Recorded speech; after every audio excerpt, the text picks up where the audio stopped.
to back, back to back, back to back. I am working my way to get to the chapter 3 here. So chapter 3, chat. So I didn't even show you the book. So Think and Grow Rich, chapter 3, week 3. What we're going to do, I'm switching up a little bit again. I just want to make this better as I'm going, right? But so we're switching up a little bit again here. So this time we're not going to read this entire chapter again. We've already done it twice, right? So I think I'm going to switch up a little bit here again. So it's going to be 2 days of reading the entire chapter. Day 3 is a breakdown of the chapter and the main points, and then Thursday and Friday. Thursday will be like doing whatever thing they have you to want to do in the book, and then Friday is to actually practice what you did on Thursday, right? I feel like that's an even better way than even I was doing before. You feel me? So we're gonna do every single chapter for a week straight. That's what we're doing so far. So we've been doing so far, but I want to make it better as I'm going, and I feel like that's improvement. Rather than hear me have to read these chapters out loud every single time, let's go ahead and get into some actual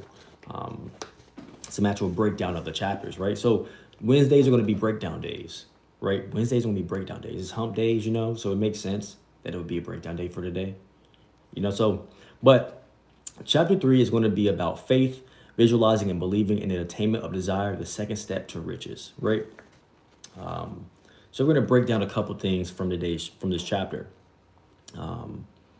The first sentence of this chapter is faith is the head chemist of the mind. When faith is blended with the vibration of thought, the subconscious mind instantly picks up the vibration, translate it into its spiritual equivalent. As in the case of like prayer, right? So that's an important piece here, right? So we want to remember that faith is a chemist of the mind, right? But how can you build faith, right? But we'll get into that here shortly. How can you build faith? It also goes right into saying faith, love, and sex are the most powerful of all the major positive emotions. When the three are blended together, they have an effect of coloring the vibration of thought in such a way that it instantly reaches the subconscious mind, where it is changed into its spiritual equivalent, and the only form that induces a response from the infinite intelligence. So we have 3 big elements here: faith, love, and sex, right? If you're wondering what we're doing here, we're going over Think and Grow Rich, chapter 3, a breakdown today, right? We're doing a breakdown. Wednesday's going to be breakdown days from now on. But faith, love, and sex are the most powerful of all the major positive emotions. And I want to circle love as the number 1 of all the 3, right? How you doing, Figret? How you doing? I want to circle love as the most powerful of those 3. And if you enjoying the stream so far, go ahead and double tap the screen for me, get those likes up for your boy, But I want to circle love as the most important of the 3. Why? Because in practice, right? Love can trigger faith, right? And love has an element to it similar to the sex, right? It's really hard to have faith without love. So that's why love is going to be the biggest of those 2. Now you can do the whole other thing, the SDX things.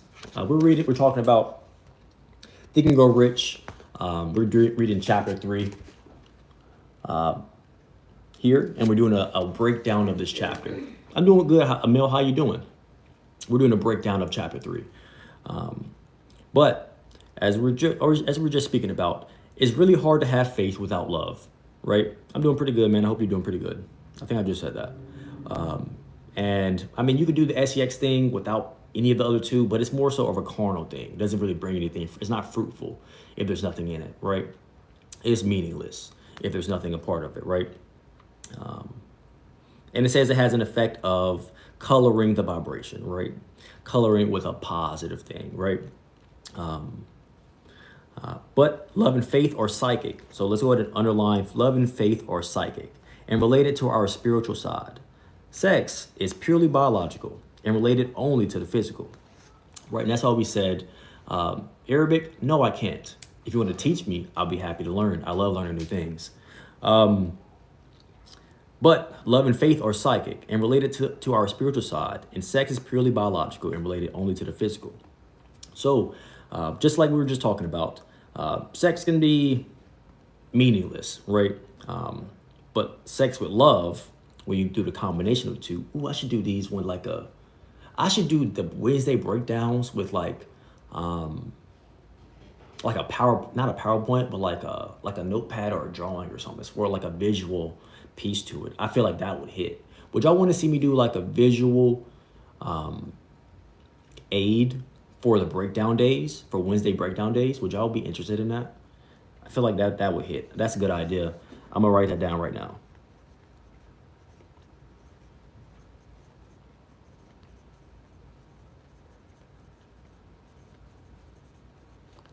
I like that idea, right? And it's extremely hard to have faith without love. That's why love is the biggest of those big three, right?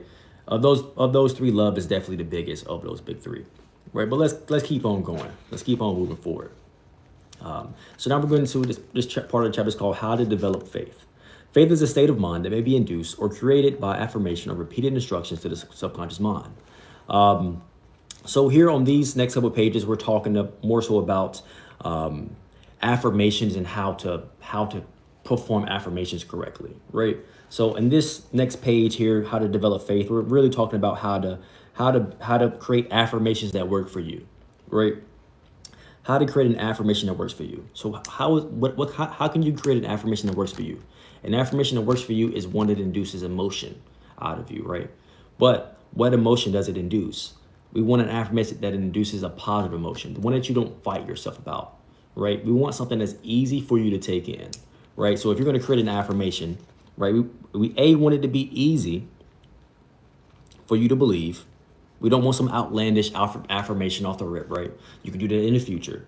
But if you're going to create an affirmation, according to how to build faith here, you're going to want to build one that is easy for you to take in, one that you're not going to fight yourself about, right? The issue with affirmations sometimes can be the issue of you don't believe, so you're going to fight that affirmation. But it builds faith over time, right? But that time is elongated because you don't believe that anyways, right? So in this situation, it's always great to start with baby steps, right? And I've tried these myself. I try all these things, right? But in my experience, you're going to want to start with an affirmation you can easily believe, right? You don't want an affirmation you're going to fight about. You don't want something that's going to make it take longer. You want something that's easily receptive to yourself, right? Consciously and subconsciously. The biggest enemy of an affirmation is the conscious mind, not the subconscious mind, right? And I don't really like separating that in that way, but if you are going to do that, the biggest enemy of an affirmation is the conscious mind, right? Because you're going to reject it with your conscious, right? The subconscious don't care for the most part, right? But the conscious is what rejects it, what causes the things to take longer than what they should. And if you think about it for more than 2 seconds, you can see that for yourself. The noise inside your head isn't really anything other than you arguing with yourself, right? And the argument will take forever and last forever if you so let it, right? And the way to stop the arguments is to find something that actually is receptive to you, right? So this page and this next couple of pages go over affirmations and how to build faith with affirmations. So I'm gonna go ahead and break that down really quickly for you. If you're going to use affirmations, you don't have to, but if you are going to use affirmations, then create an affirmation that you are easily receptive to. One that puts you in a state of ease is the best way to go about that. So affirmations equals state of ease. I'm gonna do these on the screen from now on. That would just be so much better. That would hit so much harder. Not gonna lie.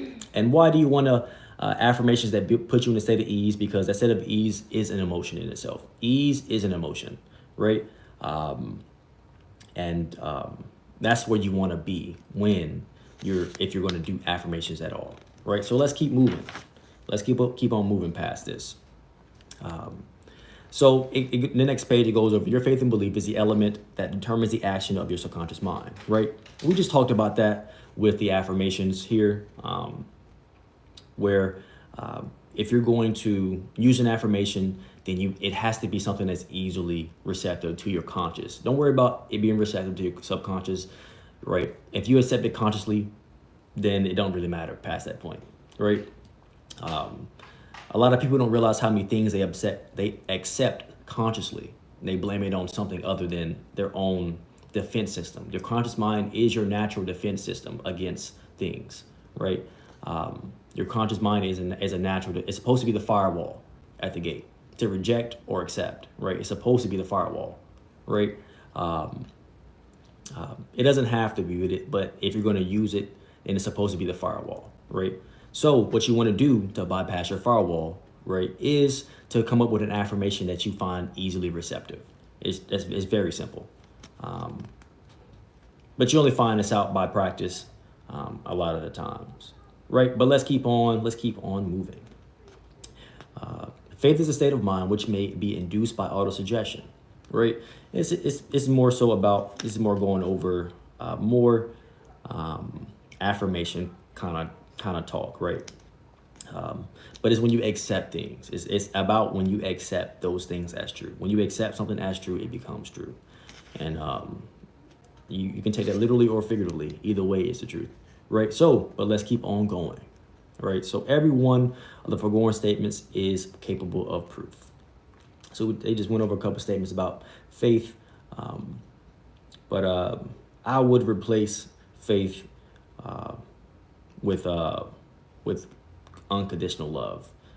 But faith is definitely essential, but faith is a byproduct of love, you know? It's really hard to build faith if you don't have any love. But let's keep on going.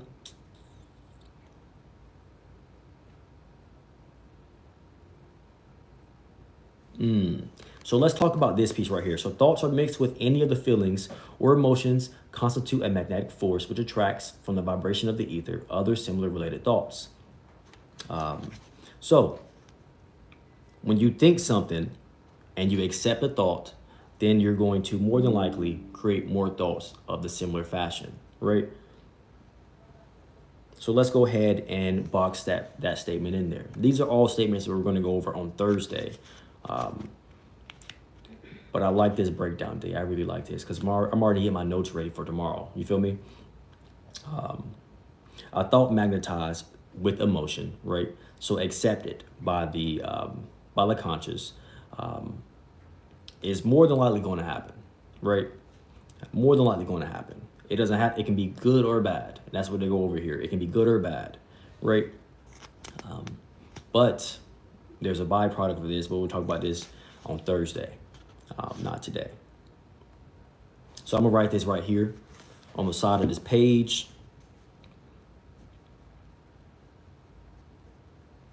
Firewalls can be pre-configured. So you can live a life with only good things, but you have to pre-configure your firewall, you know? Pre-configure your firewall, but we'll go more into that tomorrow.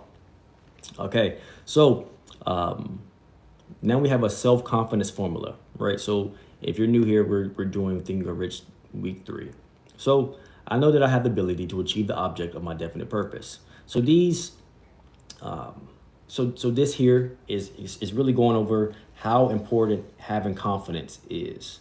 Confidence is a very important thing. You might not want to believe that, but it definitely is a very important thing. Confidence is extremely important.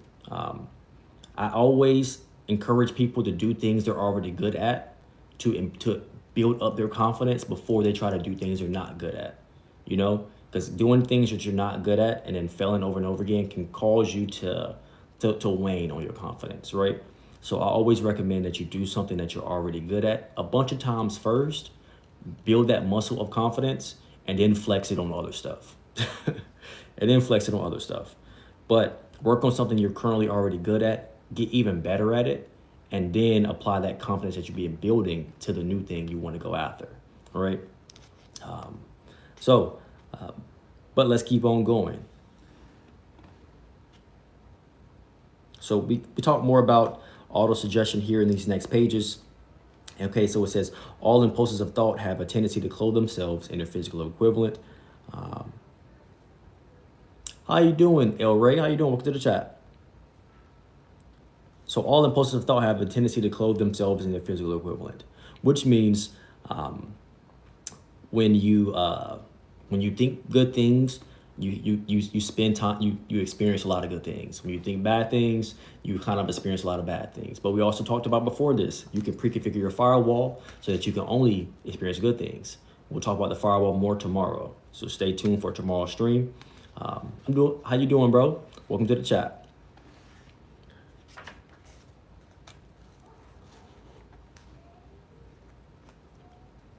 Here it goes into this story. So there's a story here where they talk about suggestive suicide. This gets my videos demonetized.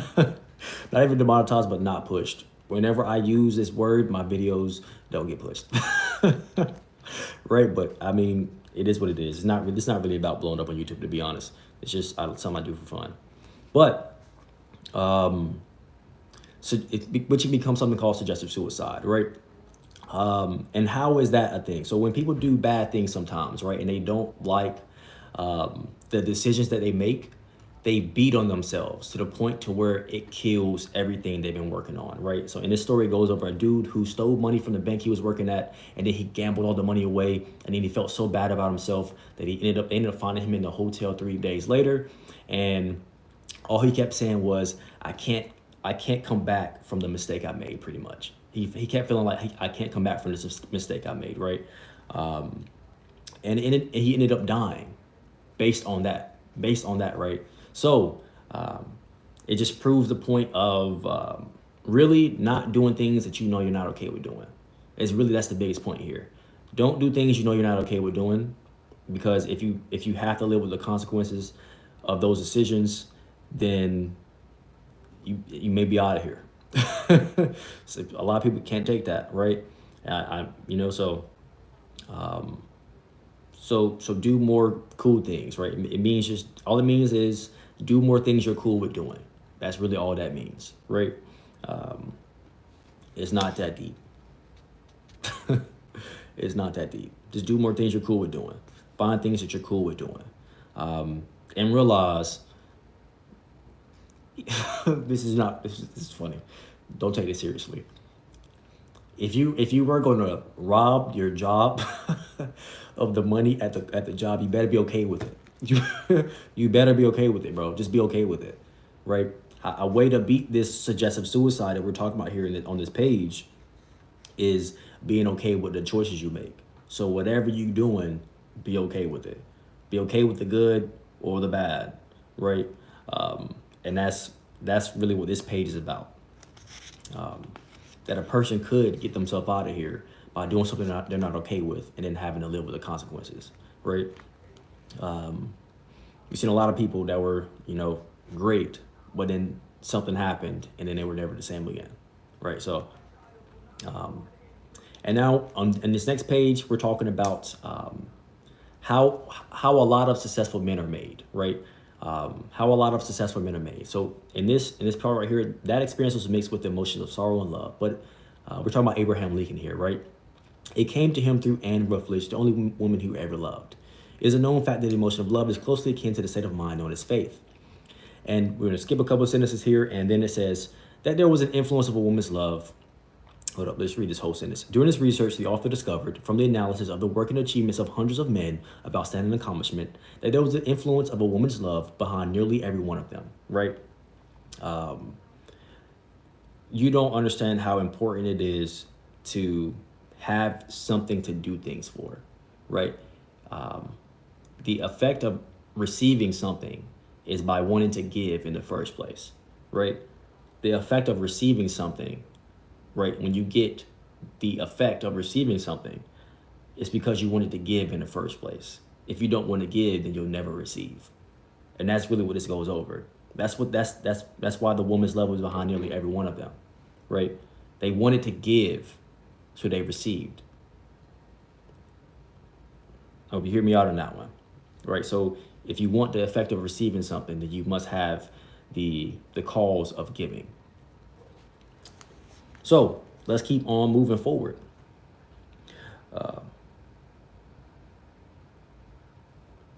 It goes about in this next sentence, the motion of love in the human heart and brain creates a favorable field of magnetic attraction. This causes an influx of higher and finer vibrations that are afloat in the ether, right? So love is important. Love is important there. Wanting to do something for one or many people is a lot of times of how great people do great things. Now let's keep on reading.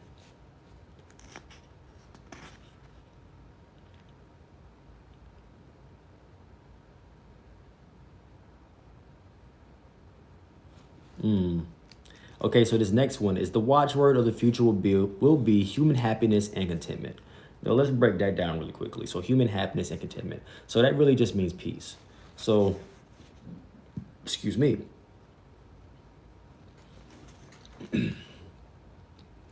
Peace is a thing that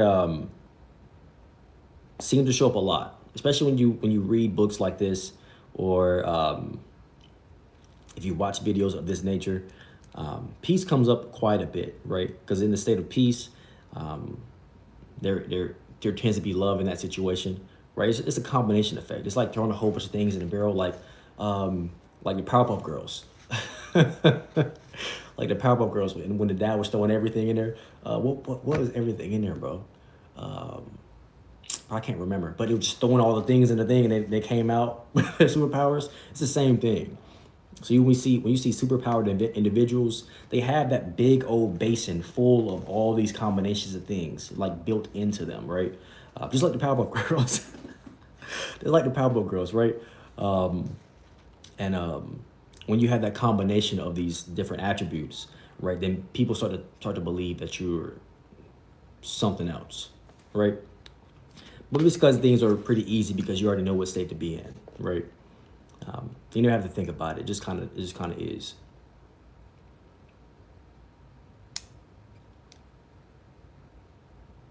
Okay, so now we're gonna go over this piece right here.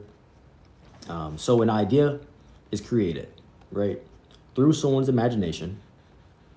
You mix it with the faith. Don't forget the love there, and a plan, right?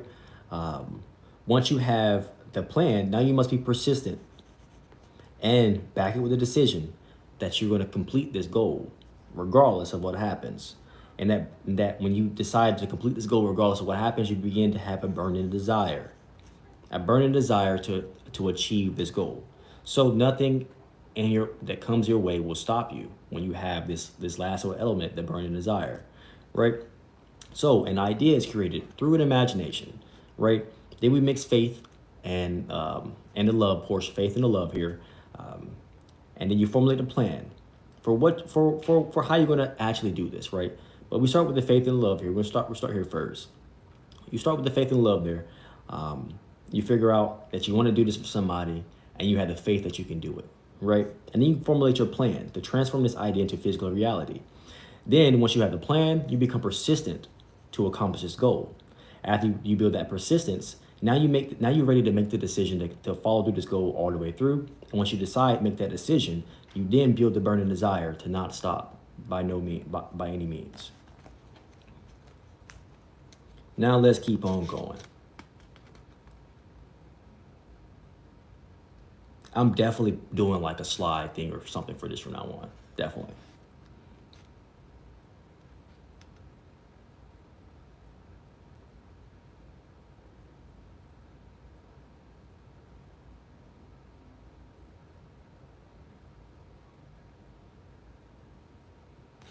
Oh, and let's go ahead and hit this piece right here. So this is brought up several times so far through all three chapters. The money you receive from these things becomes the last element, right? The money you receive from these accomplishments becomes the byproduct, right? Money is the byproduct. It's not the main focus. Money is the byproduct. It's never the main focus.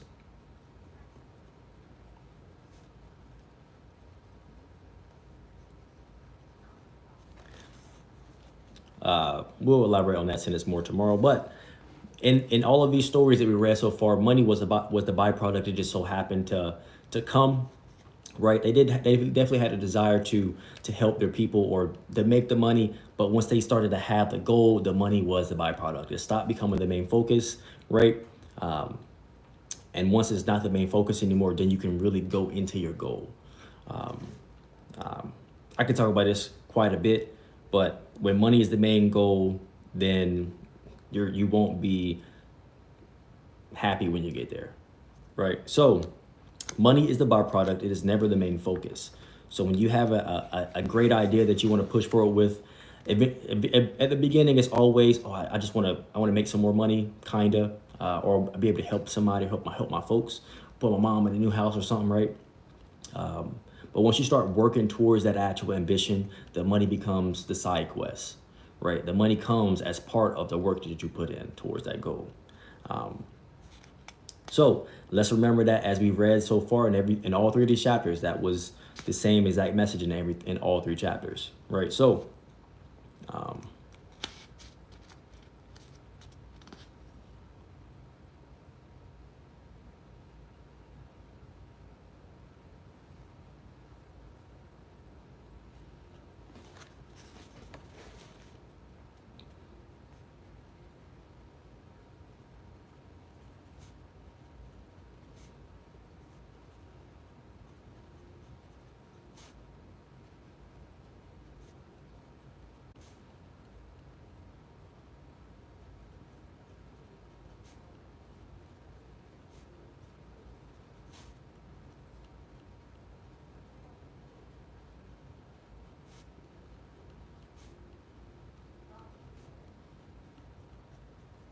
ooh.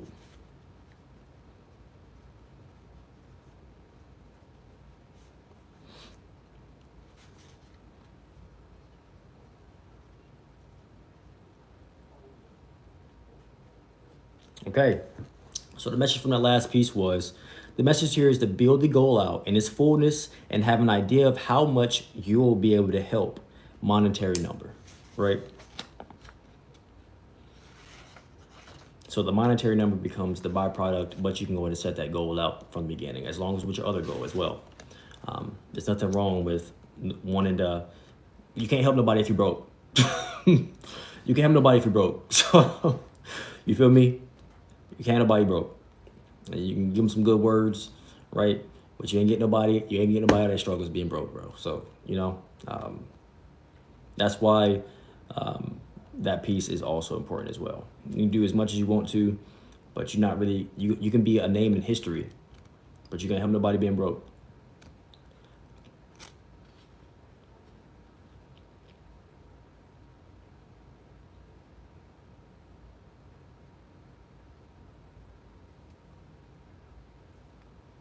And here we go over Schwab's great venture into the steel corporation, where he ended up making $600 million in profit. We have no idea whether this was the amount of number that he had in his mind at first of how it was going to start out, but he ended up with his idea that he pushed through, regardless of the monetary number. He had the facts behind it. He built out the goal in entirety, and then once he had already established the idea of what he was going towards in his mind, the money, because of how grandiose his idea was, the money that he received in return for the idea was $600 million, a really big number, right? And now let's keep on reading. And there is the last portion of this chapter, which is, there are no limitations to the mind except those we acknowledge. Both poverty and riches are the offsprings of thought, right? So there are no limitations. Limitless core, baby. I'm telling you. No limitations to the mind except those we acknowledge. So if you don't acknowledge any limits, then they don't exist. Don't acknowledge them. I don't care about it being both poverty. I have a firewall in place. So I'm going to exit out. Ex-nay, bye-bye. Riches are the offspring of thought. Riches are the offspring of thought. You feel me? Riches are the offspring of thought. And that is going to be our first ever breakdown. I want to do this in such a bigger manner in the future. So I'm going to figure out how I can like demonstrate everything on like the screen and then have it up here at the same time. I was thinking about maybe having whiteboards, but like maybe I want to do it on a computer. But a visual aid is definitely necessary for this. So, great idea to have for the future.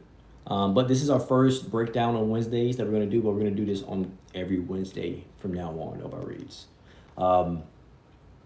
And this has been Think and Grow Rich, week 3, the first breakdown that we're doing. This is a test phase right now, but I like the idea that I have, so we're going to push forward that. Hope you guys enjoyed today's first breakdown. It's the first ever breakdown we've ever done on the channel. So I like it, and I like this idea, and I just know how I want to do it now in the future. But let's hit this outro for y'all if y'all never been here before. We all get that limitless score, baby. I appreciate you. I might even love you, but I'm for sure glad you woke up today. Thank you for joining me for another stream on the channel, and I'm going to see you next time. Peace, and thank you for your presence as always.